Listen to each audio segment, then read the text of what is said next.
तो और सही है, सही है ना। हाँ कहे से कि भैया ये मेरे पार्टी का पूर्णिया हो, इनकर तनी सही रही तबे सही मनाई। काहे काहे नहीं काहे बोले तोहार कम हुई,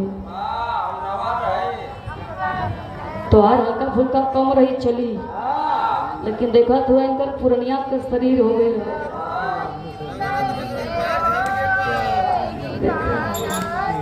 हेलो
हेलो ये भैया बीच बीच में लोहरा के कैसा लगत है चरचराए।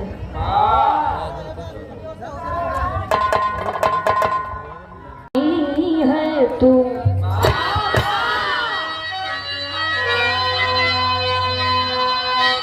अरे तू ही मेरा सहारा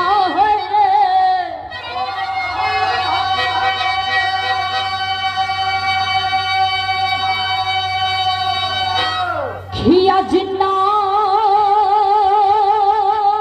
मुलून इस दिन मैं तेरा पहला करीब हमारा है।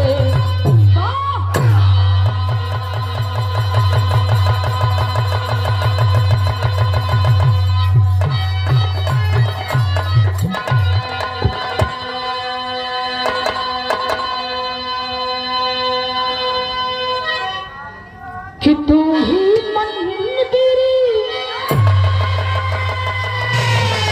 और मस्जिद नाही गिरजा भर मिले।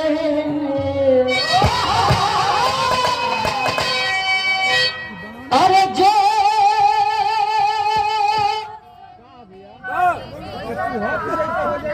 लागल बा बजवा काहे खत्म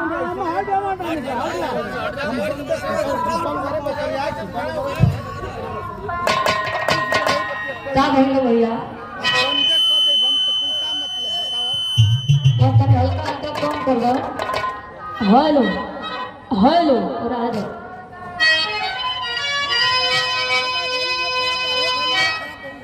कि तू ही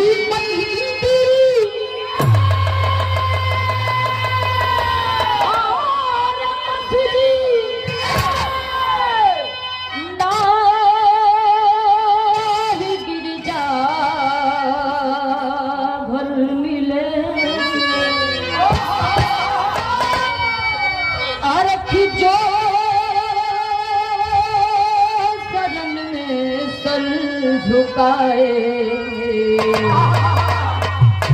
तेरा ही पसंद मिले।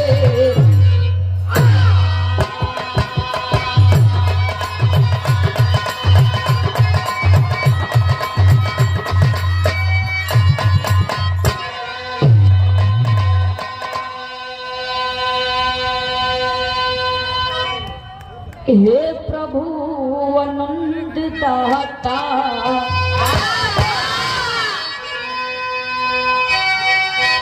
अरे ज्ञान हमको दीजिए।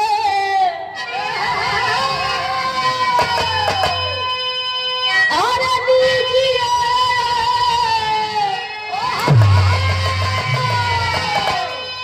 हमको सदन में हम सदा जारी बोले।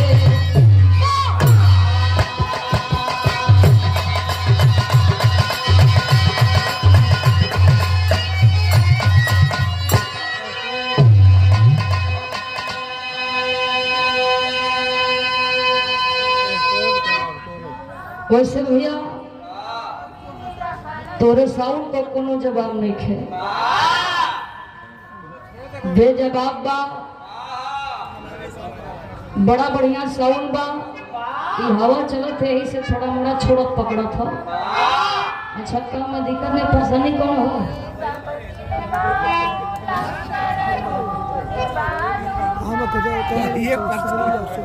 हल्का सा कम करो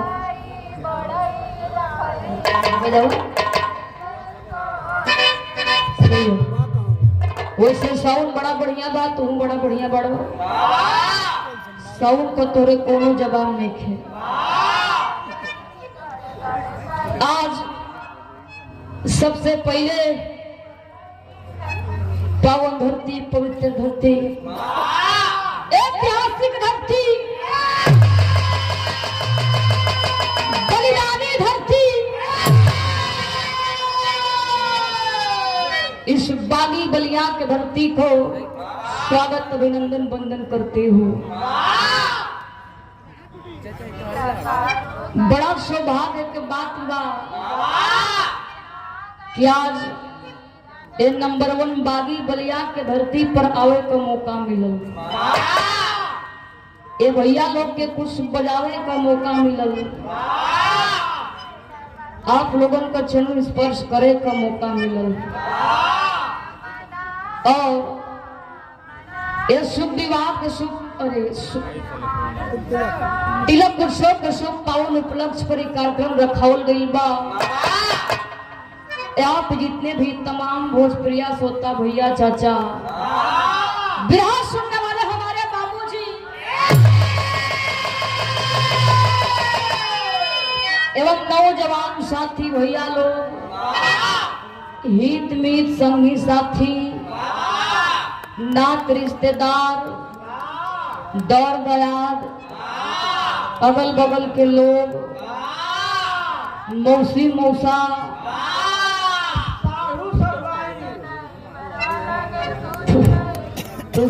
तू आजा, तू ना छोड़वा कौन? साड़ू सरवाइन के चक्कर में ढेर रहा भैया। फुआ फुफा,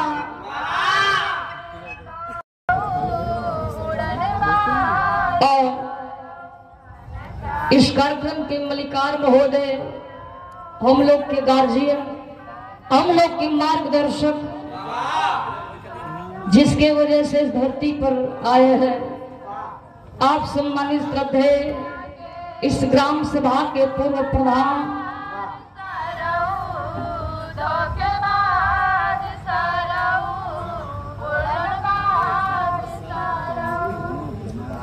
इस ग्राम सभा के आप पूर्व प्रधान गुड्डू यादव प्रधान जी, पूर्व प्रधान बड़े ही सम्मान के साथ एक पंखुड़ी में गोथवा पुष्पहार और एक सुंदर सा अर्घरानंद महाराज जी का प्रसाद, और ये सादर 501 रुपया देकर सम्मानित किया गया। बहुत बहुत प्रधान जी के चरणों में प्रणाम, बस सब भैया लोग के प्रणाम हो। माता रानी से, अर्घरानंद महाराज जी से दुआ करता नहीं कि आपको फिर प्रधानी आवे, ये गांव खातिर कुछ करे, ये गांव का विकास होता है।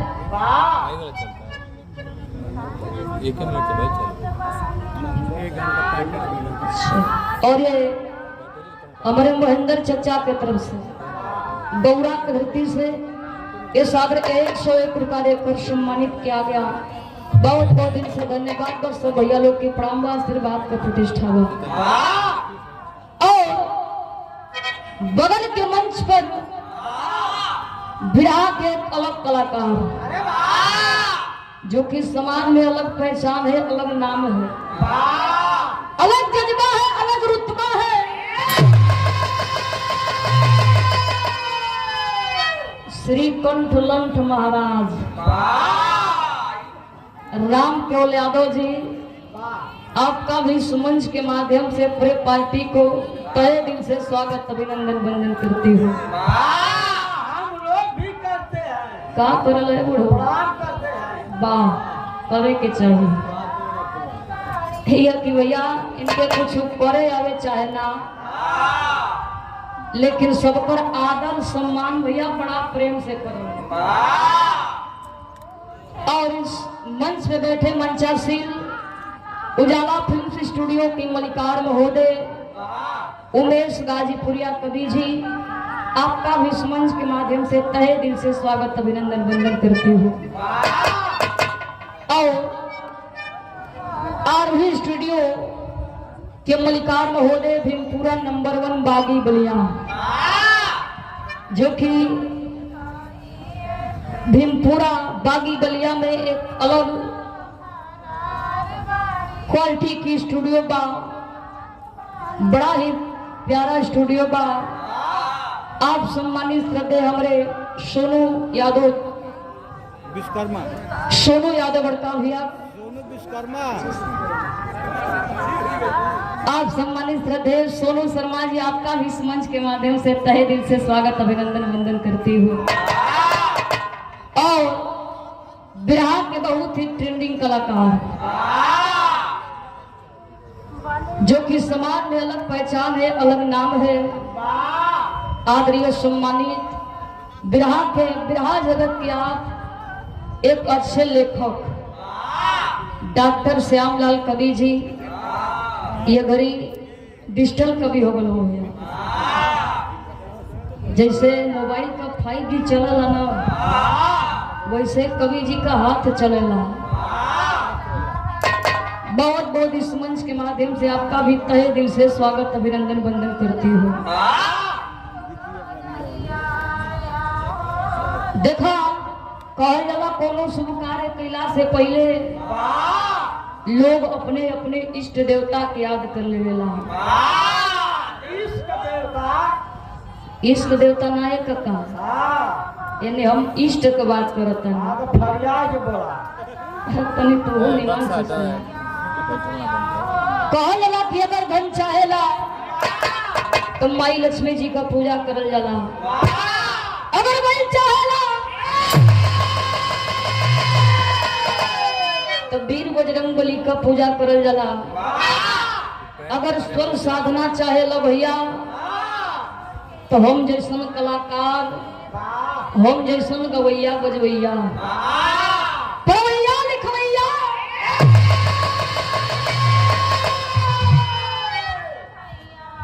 ओ माई बीड़ा वाली के याद करल जाला। कहे से कि भैया माई ए बाबू से दुनिया संसार टिकल बा। मास्टर कुछ गावे बजावे से पहले 2 लाइन का माई का वंदना बजा के आ जाए।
शादी भइल बा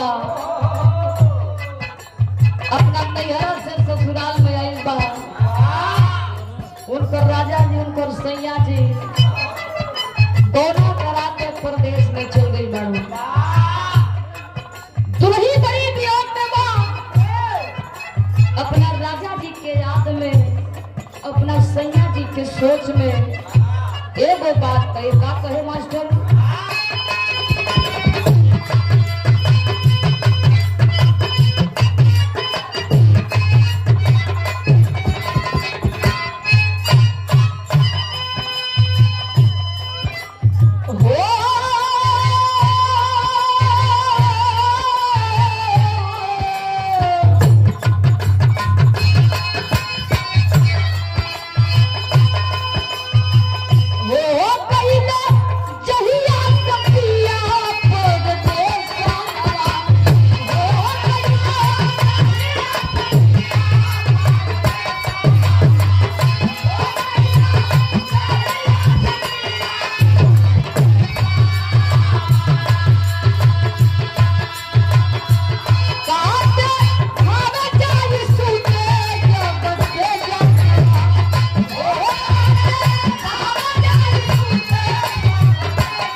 लेकिन भैया ये तक तरन रहो देखा कोनो बिटिया माई के दरबार में गई बा माई से विनती करत बा माई से निवेदन करत बा माई से अपन दिल का बात कही का कहे मास्टर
मनोकामना पूर्ण करेलू आ जाइए बिटियों को मनोकामना मामला पूर्ण कईगा ए धर्म समाज में माफी में हमरा के गवाता हो माई विद्या आगे कहे का मास्टर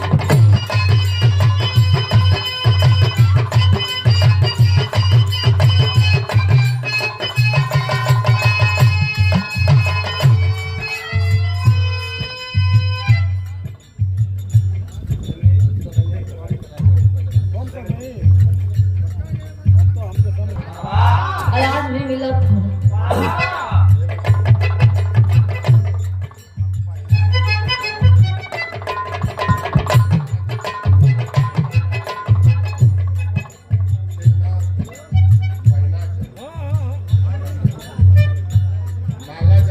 बड़े यादव हमारे बड़का भैया की ओर से सरैया के उद्देश्य इस सादर 101 रुपया देकर सम्मानित किया गया बड़का भैया के चरण प्रणाम बिटिया कहे था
दिव्य ज्योति जलाता के शरीर में जब तक जान रहे इस शरीर में जब तक जुनून रहे आपका हम सदैव गुणगान करते रही हो देखो मास्टर इहो वंदना जेकर ना हो वंदना इको बोबो ना होला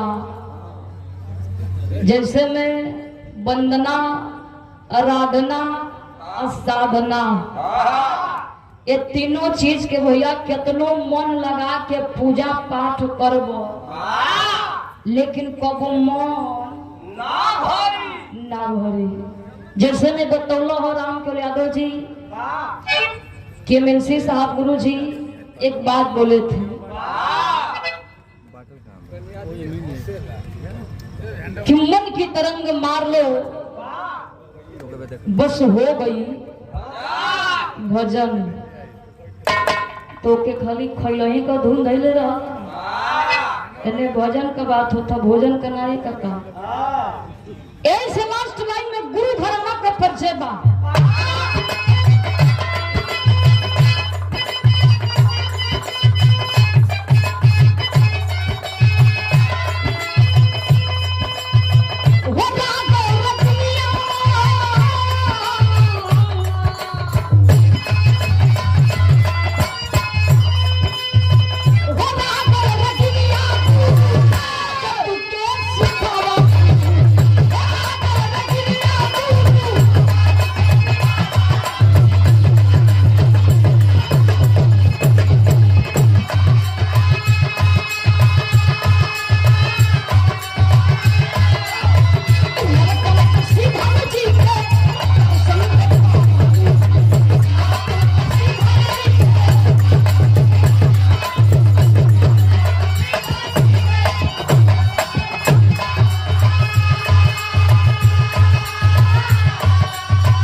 लिखले महेंद्री पाली, अरे कि लिखले महेंद्री पाली, खुशी गीत गाई हो, अरे कि खुशी गीत गाई हो, खुशियां पुकारे आगे सरिता सजाई हो।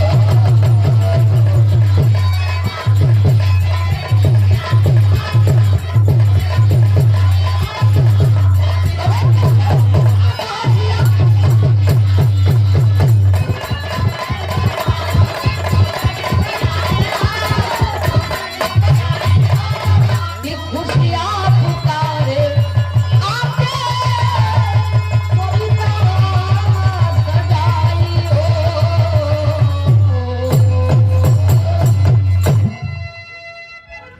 अच्छा तो मास्टर ए माई को हो गई, भक्ति भजन हो गई बड़ा बढ़िया से। तो शादी बाटा अच्छा मानी प्रसादी ले क्या हो का साथे में काले क्या हो मास्टर? थोड़े लचकाना दुगो अगरबत्ती। अच्छा थोड़े लच्छेदाना दो ठे अगरबत्ती। तो काले क्या हो मास्टर? एगो केरा दुगो लड्डू। बड़ा बढ़िया प्रसादी ले क्या हो, एक ठे केरा दो ठे लड्डू। इतना भैया चाचा लोग बैठल हो, उन्हें दादा बैठल हो, देखा लाठी उठी लेके। अब उतने में केकरा केकरा के बटबो। केरवा महेंद्र के दे, अच्छा लड्डुआ फोड़ के बांट दे। वाह क्या बात है, बढ़िया उपाय लगोले हो। तू कले क्या हो चचा? चाकू लिया भाई। कहो क्यों को पाकू टोकुट मरबा का बतावा है। हमारे मास्टर उठे अगरबत्ती लच्छदाना ले क्या हो, आई हमारे मास्टर दूठे लड्डू एक ठे केला ले क्या हो। तू चाकू कौन मकसद से लेके आई हो? इनाना के काटे के लिया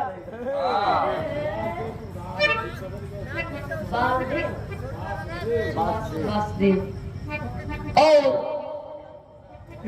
ये जितना भैया टेंट बाजा साउंड जितना बढ़िया कुल व्यवस्था है वासुदेव प्रधान जी की तरफ से इस सागर 101 रुपया देकर सम्मानित किया गया। बहुत बहुत दिन से धन्यवाद बा प्रधान जी की ओर से, बड़ा बढ़िया व्यवस्था है। यही खाली जगह जमीनिया छोड़ के भैया कुल टेंट का बात करत थी। एक बड़ा बढ़िया बड़ा प्यारा सजल बा। भगवान भोलेनाथ से माता रानी से दुआ करत तनी कि तुहार ऐसे ही डबल व्यवस्था होकर ऐसे ही तुहार रोज सट्टा बुक होत रहे। बेचन तकले बजौले बाणी, बेचन राजभर तकले बड़ा दूर दूर तक ले आपको नाम बा पहचान बा, दुनिया जानत बा आपके। आज हम और जान गई। तू का कहत रहा? चाकू लिया भाई। तो का करे खातिर? इनाना के काटे के लिया भाई। बड़ा ऐसे कथो न के काटे खातिर। आई बताओ इन लोग के काट देबो त कैसे बजई हम बताओ। और सदिया काटे के लिया रे हो। तो होश में सही बोल मार कपड़ा फोड़ दे। देखो तो भैया इतनी सब बात के बड़ा बढ़िया कहलो, लेकिन वही बात के हल्का सा तनी सा घुमा दी। इनकर कहले का मतलब ही है परसदिया काटे खातिर। ये बड़ी कट्टे बंदूक लेके चलत हो, देखत हुआ ना इनकर सकल का। मास्टर तने तू कुछ मूड मिजाज बना के तनी लय बना के तनी ऐसा धुन छड़ा कि जितना है भैया बाबू लोग बैठल हो, हमरे यूट्यूबर भैया लोग भी बैठल हो, सबके पर्दा भेटा जाए। बड़ा बढ़िया बढ़िया धुन तराना सुने के मिलल। कमर भी बड़ा बढ़िया हिलौला हो, लेकिन आज का कमर कुछ अलगे ही रहो, कुछ नया अंदाज ही रहो।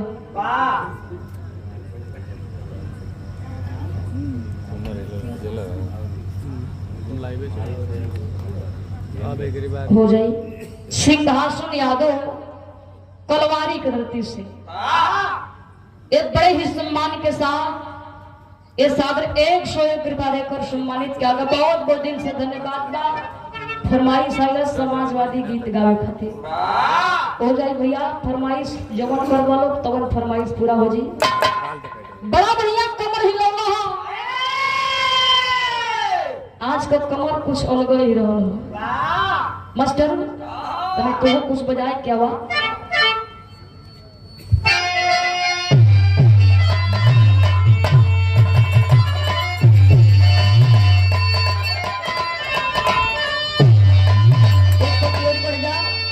एक ठेर पड़ा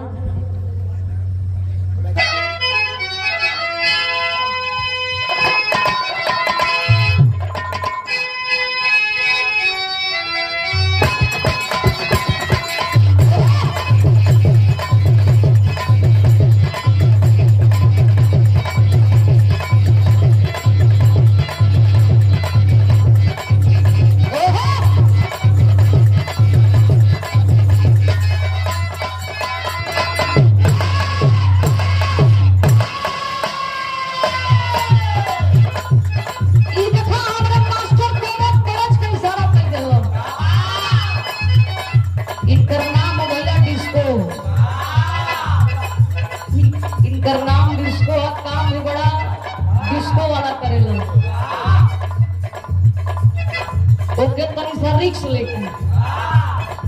लेकिन जौन बजावला बड़ा परफेक्ट बजावला। देखो कोनो मरण धारू के बीच का मैटर बा। बीच का वह आपसी मैटर। जैसे महेंद्र बीच में हो। मेरा भी बड़ी परेशान है अपने मर्द से। मर्दा समझावत बा बोलावत बा कहत बा कि काहे रानी देखो तनी बड़ा मौन मार के बैठल बाड़ू का बात बा। कहो मर्दा अपना मेहरारू से कहा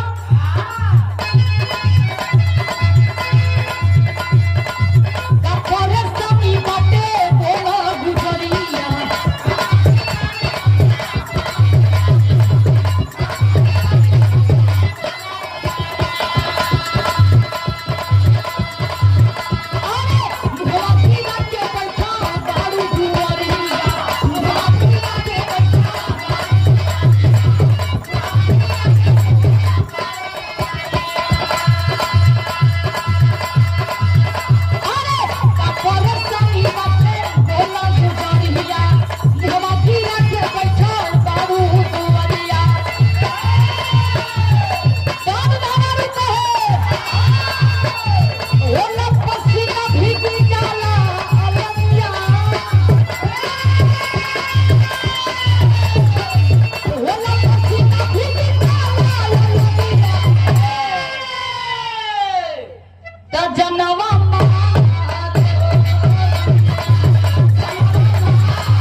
स्वामीनाथ तलवारी की धरती से एक बड़े ही सम्मान के साथ सादरी क्या उनका लेकर सम्मानित किया गया।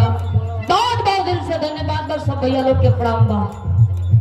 लेकिन वही से ये मास्टर तनी मौसम के देख के बजौलो ऐसे कि हवा भी तेज हलो तनी धीर धरो हल्का हल्का ए मौसम के देख के हवा तो झुर झुर बहते बा लेकिन हल्का फुल्का बड़ा गर्म से तो बाड़ो कहे देवारू ओ लपसी ना भीगी जाला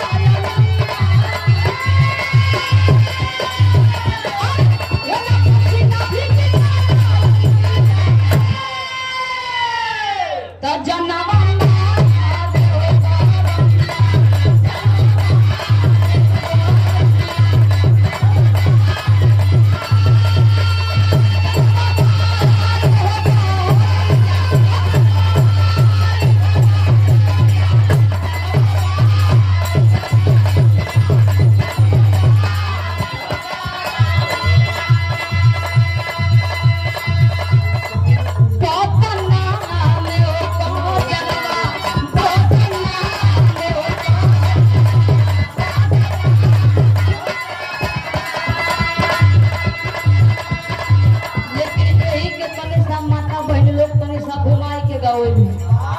कैसे गावेली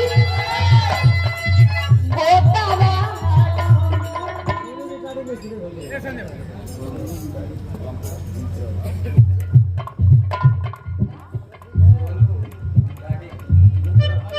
और सोनो रिकॉर्डिंग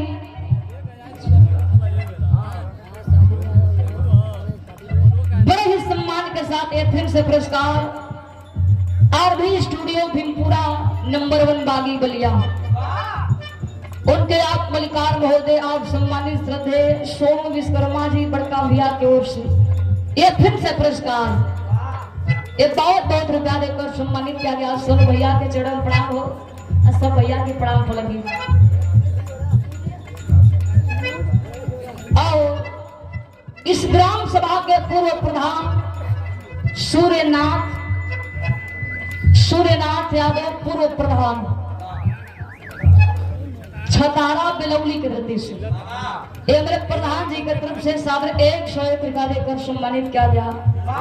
भगवान भोलेनाथ से दुआ करतनी कि फिर से एक बार प्रधानी उनकर आवे और ये समाज खातिर कुछ काम करे, ये समाज का कुछ नाम रोशन होकर। मेरा भी बाबा जी कैसे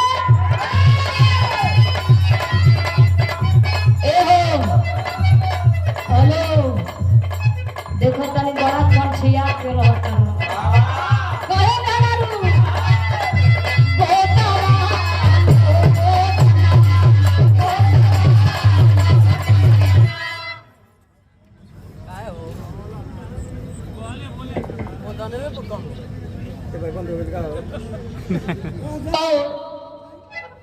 श्री श्याम जी यादव प्रधान जी और हिरौली बलेश्वर के सतीश इस बात को सुनते हुए सादर 101 रुपया लेकर सम्मानित किया गया।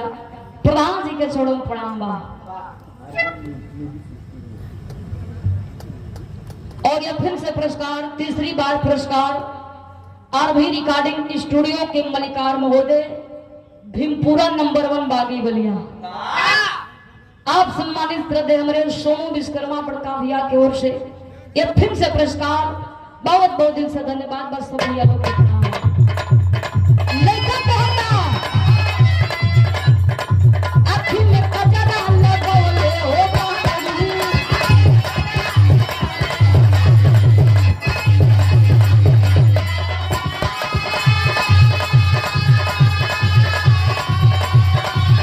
अरे चक्का के पागल बनले हो बाबू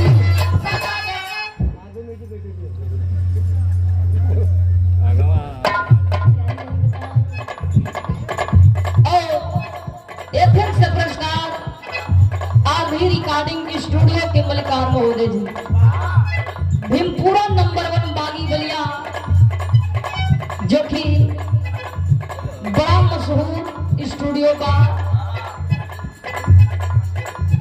पूर्वांचल की सबसे बड़ी स्टूडियो है। कोई कलाकार बाकी नहीं है भैया जो कि उस स्टूडियो में नहीं गाया होगा। आप सम्मानित हमारे सोनू विश्वकर्मा जी की तरफ से ये फिर से पुरस्कार बहुत दिल से धन्यवाद मां।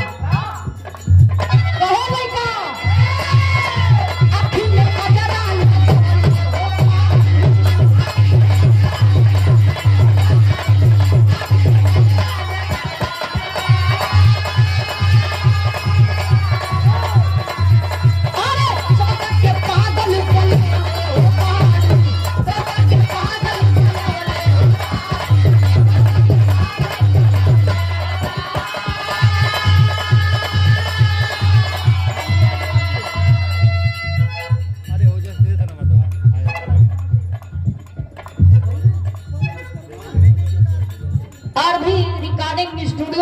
मलिकार महोदय, आप सम्मानित हमारे सोनू विश्वकर्मा बड़का भैया की ओर से एक फिर से पुरस्कार बहुत बहुत दिल से धन्यवाद बा। जरा चालू होगा बानी बहुत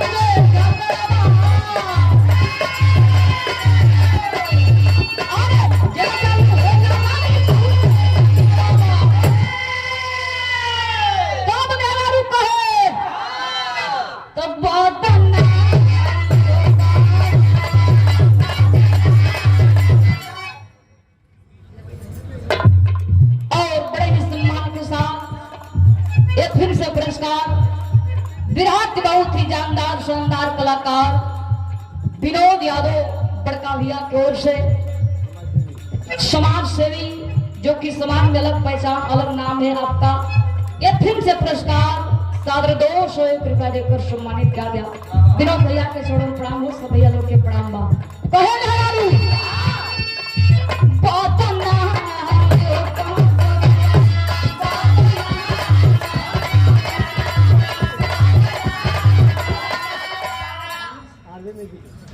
सुना है ये कि आओ थोड़ा लुक दे, बताओ थोड़ा लुक दे जाता आने मत दिन आओ थोड़ा तूफान मत जाता। एक फिर से पुरस्कार आरवी रिकॉर्डिंग स्टूडियो के मलिकार महोदय जी सोनू विश्वकर्मा बड़का भैया की ओर से ये 5वां 6वां बार पुरस्कार बहुत बहुत भैया के चरण प्रणाम बा, सब भैया लोग के प्रणाम। लेकिन राम केवल जी एक मंच छोड़ के रवा चल गई नीमन नहीं खेला गो कहीं से कैमरा यूट्यूबर भैया लोग बैठो न हो थोड़ा मोड़ा घुमावे के कैमरा चाहिए तो तनी सा अगर हमारा आवाज सुनो तो तनी मंच के पास रवा आई देखा मास्टर खोलो मेरा धुन चेंज कर देलो ये मौसम के देख के आहा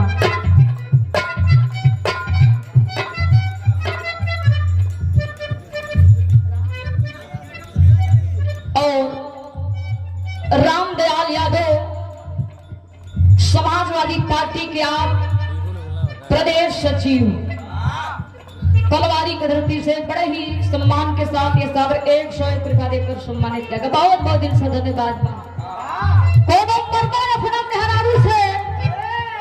एक बात कहता ये मौसम के देख के हमारे मास्टर दूसरे गीत पर तरज के इशारा कर देना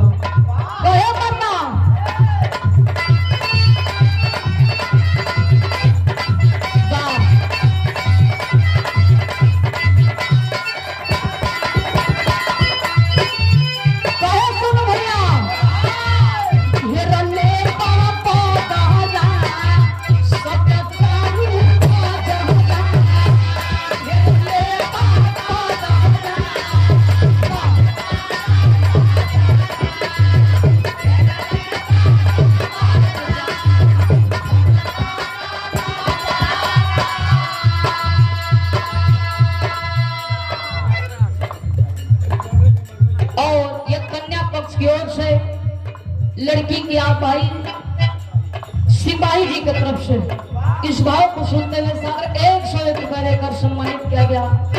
बहुत बहुत दिल से धन्यवाद बा।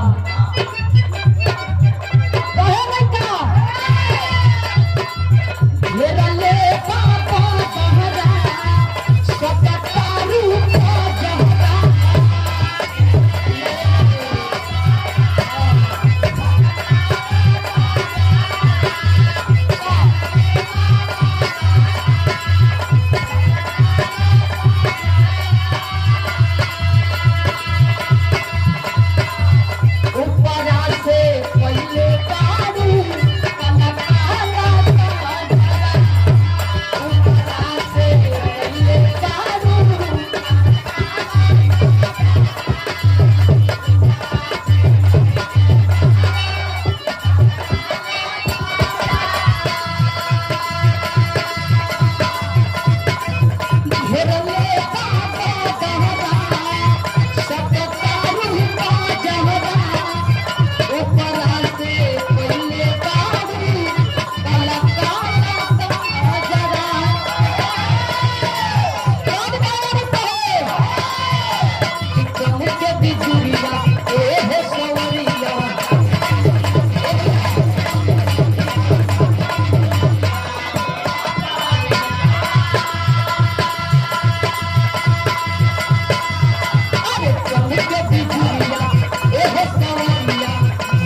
और ये लालू यादव बड़े ही सम्मान के साथ हमारे बड़का भैया की ओर से शरीयत वृत्ति से इस साल 101 रुपया देकर सम्मानित किया गया। बहुत बहुत दिल से धन्यवाद। अपने भैया ये देखो साउंड सुना तो नहीं के तने साथ तरह देख लिया।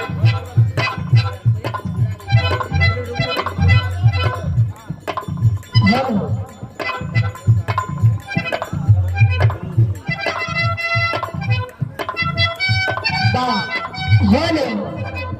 हेलो छे कहो बड़का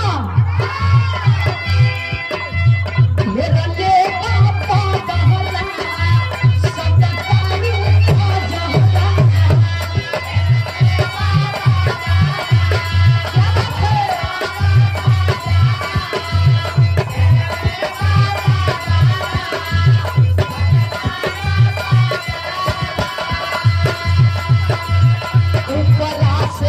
पहले बारू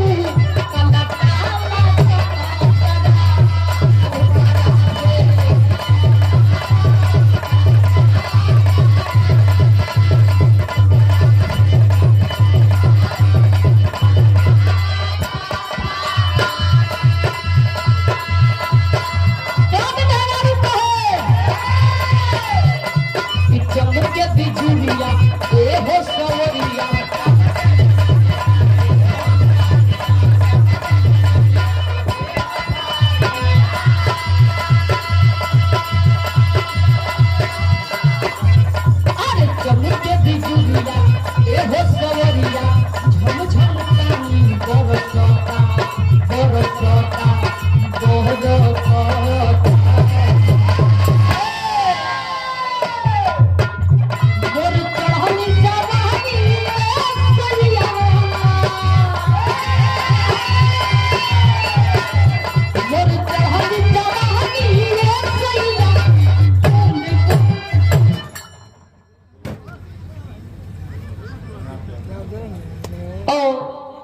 सूर्यनाथ यादव पूर्व प्रधान जी की तरफ से ये बहुत बहुत रुपया देकर सम्मानित किया गया। हमारे प्रधान जी के चोड़ो प्रणाम हो, सब भैया लोग के प्रणाम बा।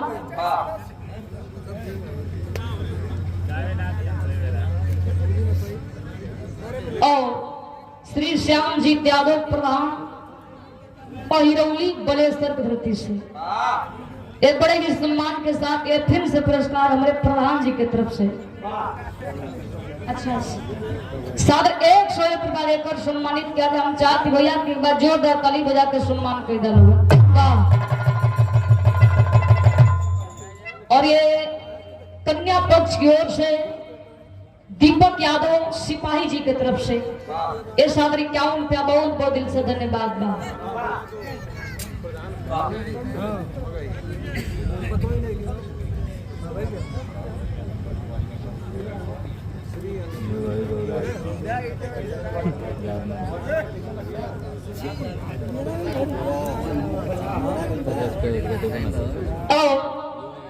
जिला पंचायत सदस्य भावी प्रत्याशी वार्ड नंबर 21 आप सम्मानित श्रद्धेय सुरेश यादव जी जो कि उम्मीदवार थे, आप बड़े ही सम्मान के साथ ये आपकी ओर से इस सादर 51 रुपया देकर सम्मानित किया गया। माता रानी से ये निवेदन बा कि आपका मनोकामना पूर्ण होके बहुत बहुत दिन से धन्यवाद। चंबुक के बिजुलिया ए हो सवरिया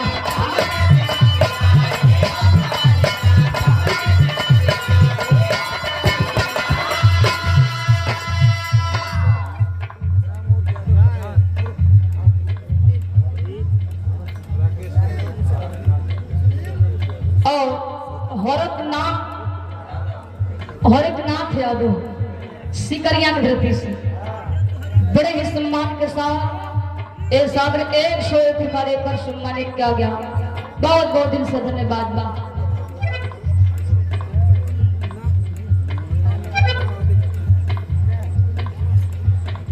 ये फिर से पुरस्कार श्री अनिल यादव प्रधान जी की तरफ से प्रतिनिधि पतोई बलिया की धरती से आप सम्मानित कर दे। हमारे प्रधान जी की तरफ से ये सारे 101 प्रकार कर सम्मानित किया गया।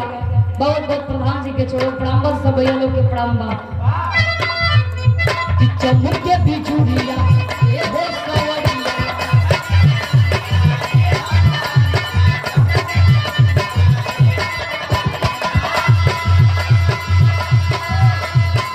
अरे चमक के बिजुरिया ये हो सवरिया झम झम पानी बरसता बरसता बरसता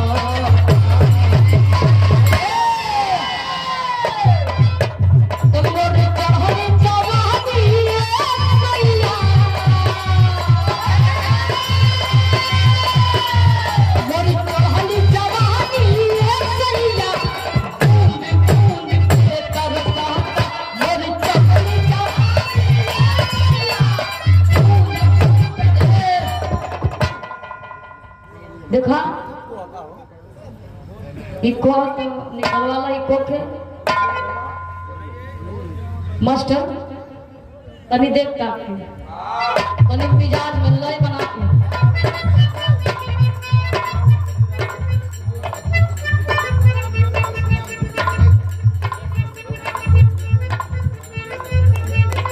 और आप सम्मानित श्रद्धे ढोलक के बहुत ही आप अच्छे वादक ढोलक के सम्राट कलाकार अमर गुरु जी की तरफ से बड़ा ही सम्मान पंखुड़ी में गोखा खुशबहा और ये बहुत बहुत रुपया देकर सम्मानित किया गया। बड़ा दिन के बाद आपसे मुलाकात हुई गुरु जी। कहा है पंजाब वाला बहुत बहुत प्रणाम सब भैया लोग के प्रणाम।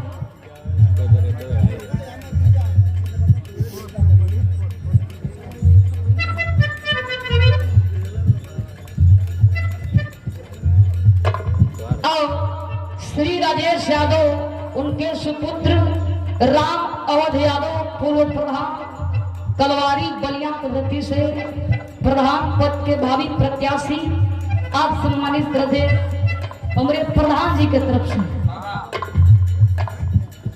ये सादर 101 रुपया देकर सम्मानित किया गया।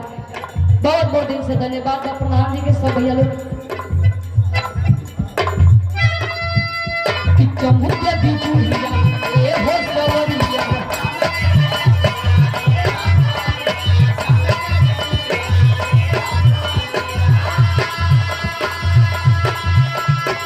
अरे चमक के बिजुरिया ये हो सवरिया झम झम पानी बरसता बरसता बरसता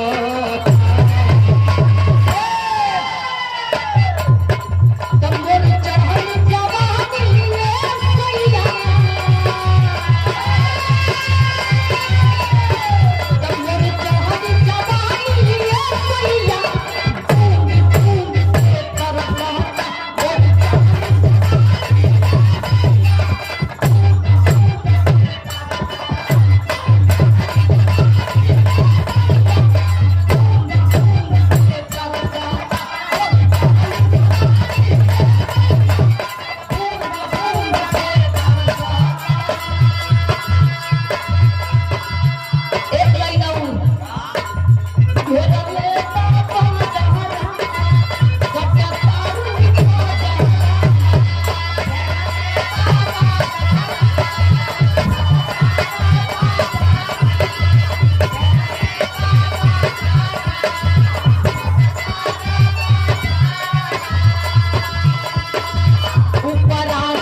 और ये फिर से पुरस्कार आप सम्मानित श्रद्धे हमारे बिहार के बहुत ही धुरंधर कलाकार विनोद यादव बड़का भैया की ओर से ये फिर से पुरस्कार सादर 201 रुपया देकर सम्मानित किया गया। और हारमोनियम के बहुत ही सम्राट कलाकार जो कि समाज में अलग पहचान है, आप आदरणीय सम्मानित हमारे विजेंद्र गुरु जी की तरफ से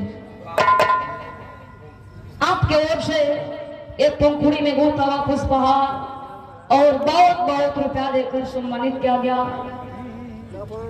और ढोलक के बहुत ही अच्छे आप वादक अमर गुरु जी के तरफ से बहुत बहुत प्यारा पुरस्कार बहुत सब भैया लोग के प्राण हो।